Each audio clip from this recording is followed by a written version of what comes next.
요나 1장 1절에서 7절 말씀. 오래전 어느 날 하나님의 말씀이 아미떼의 아들 요나에게 임했다. 일어나 큰 도시 니느웨로 가거라. 가서 그들에게 말씀을 전하여라. 그들의 악행을 내가 더 이상 두고 볼 수 없다.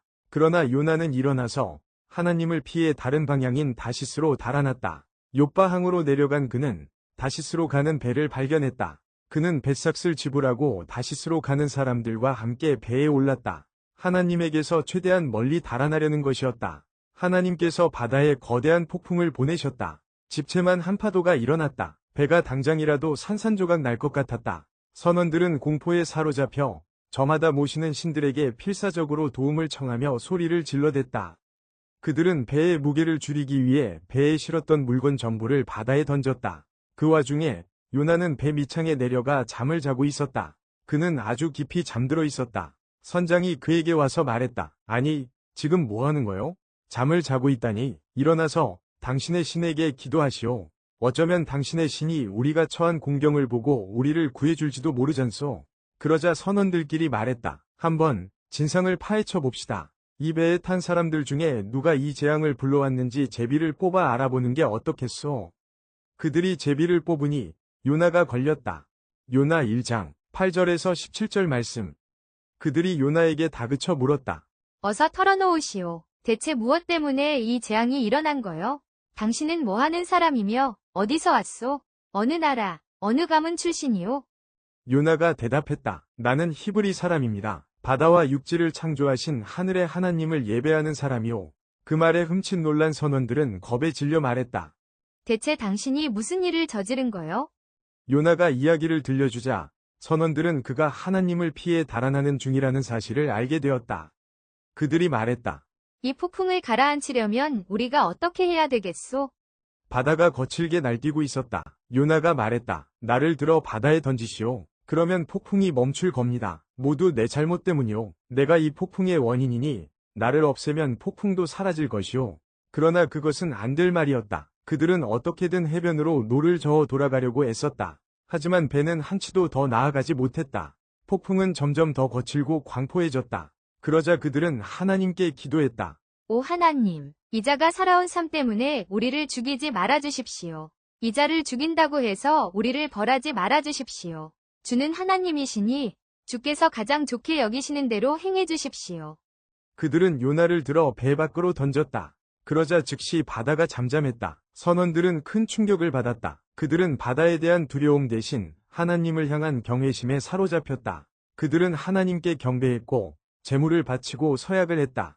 그때 하나님이 한 거대한 물고기를 보내시니 그것이 요나를 집어삼켰다. 요나는 사흘 낮과 밤을 그 물고기 뱃속에 있었다. 요나 2장 1절에서 10절 말씀. 그러자 요나는 물고기 뱃속에서 그의 하나님께 기도했다. 그가 아뢰었다. 심한 고통 속에서 하나님께 기도드렸더니 그분이 내 기도를 들으셨습니다. 무덤의 뱃속에서 도와주십시오. 외쳤더니 주께서 나의 부르짖음을 들으셨습니다. 주께서 나를 대양 깊은 곳에 물 가득한 무덤 속에 던지셨습니다.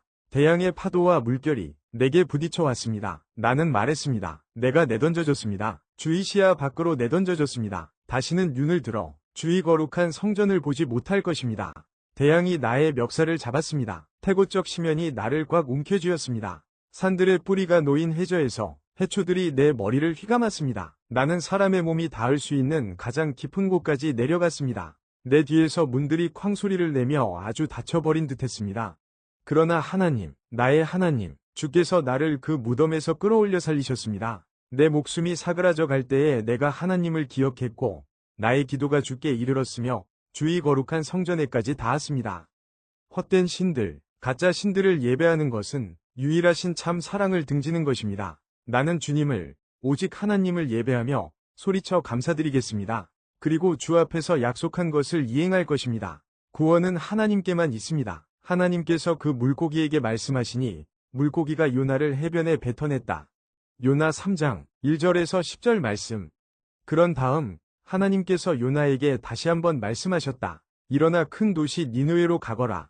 가서 그들에게 말씀을 전하여라. 나는 그들의 악행을 더 이상 두고 볼 수 없다. 이번에는 요나가 하나님의 명령에 순종하여 니느웨를 향해 즉시 출발했다. 니느웨는 가로질러 지나가는 데만 꼬박 사흘이 걸리는 아주 큰 도성이었다. 요나는 그 도성에 들어가서 하룻길을 걸으며 말씀을 전했다. 40일만 지나면 니느웨는 쑥대밭이 될 것이다. 니느웨 사람들이 듣고 하나님의 말씀을 믿었다. 그들은 도성 전체에 금식을 선포하고 자신들의 회개를 나타내 보이기 위해 베옷으로 갈아입었다. 부자도 가난한 자도, 이름 있는 자도 이름 없는 자도, 지도자도 백성들도 모두들 그렇게 했다. 이 소식이 니느웨의 왕에게 전해지니 그도 왕좌에서 일어나 왕복을 벗은 뒤에 베옷으로 갈아입고 잿더미 위에 앉았다. 그러고는 니느웨 전역에 다음과 같은 공문을 발표했다. 누구든지 물 한 모금이라도 마시거나 밥 한 술이라도 입에 대서는 안 된다. 남자든 여자든 짐승이든 너희 양떼와 소떼를 포함해 모두 마찬가지다. 사람이든 짐승이든 모두 베옷을 입고 하나님께 살려달라고 부르짖어라. 모두 악한 생활에서 돌이키고 손을 더럽히는 강포한 길에서 떠나야 한다. 누가 알겠는가? 행여 하나님이 뜻을 돌이키셔서 우리에 대한 생각을 바꾸실지, 우리에게 노하기를 그치시고 우리를 살려주실지, 하나님께서 그들이 악한 길에서 돌이키는 것을 보시고 그들에 대한 생각을 정말로 바꾸셨다. 그들에게 행하겠다고 말씀하신 일을 행하지 않으셨다. 요나 4장 1절에서 11절 말씀. 요나는 화가 치밀어 올랐다. 그는 분을 터뜨리며 하나님께 소리를 질러댔다. 하나님, 내 이럴 줄 알았습니다. 고국에 있을 때부터 이렇게 될 줄 알았습니다. 그래서 내가 다시스로 도망치려고 했던 것입니다. 주님은 지극히 은혜로우시며 자비로우신 분이라는 것을 웬만해서는 노하지 않으시고 사랑이 차고 넘치며 벌을 내리려고 했다가도 툭하면 용서해 주시는 분이라는 것을 내가 진작부터 알고 있었습니다. 그러니 하나님, 저들을 죽이지 않으실 거라면 나를 죽여주십시오. 차라리 죽는 게 낫겠습니다. 하나님께서 말씀하셨다. 대체 무엇 때문에 화를 내는 것이냐? 그러자 요나가 자리에서 일어났다. 그는 씩씩거리며 도성 동쪽으로 나가 앉았다. 그는 잎이 많은 나뭇가지를 꺾어 임시로 햇빛 가리개를 만들고 그 그늘 밑에 앉아서 도성에 무슨 일이 일어나는지 지켜보았다. 하나님께서 넓은 잎사귀를 가진 나무 하나가 땅에서 솟아나오게 하셨다. 그 나무가 요나 머리 위로 자라서 그를 시원하게 덮어주니 그의 화가 누그러지고 기분도 한결 나아졌다. 그는 그 그늘을 즐겼다. 다시 살맛이 났다. 그러나 하나님께서 벌레를 한 마리 보내셨다. 그 벌레가 다음날 새벽까지 그 그늘나무를 갉아 구멍을 내자 나무는 시들어 버렸다. 해가 솟았고 하나님께서 푹푹 찌는 뜨거운 동풍을 보내셨다. 해가 요나의 머리 위에 내리쬐니 그의 정신이 혼미해지기 시작했다. 그는 죽고 싶다며 기도했다. 차라리 죽는 게 낫겠습니다. 그러자 하나님께서 요나에게 말씀하셨다. 네가 이 그늘나무를 가지고 화를 내는 것이 옳으냐? 요나가 대답했다. 옳다마다요. 그것 때문에 화가 나서 죽겠습니다. 하나님께서 말씀하셨다. 그래, 네가 아무 수고한 것도 없는 그 나무에 대해 내 마음이 하룻밤 사이에 즐거움에서 분노로 바뀌었단 말이냐.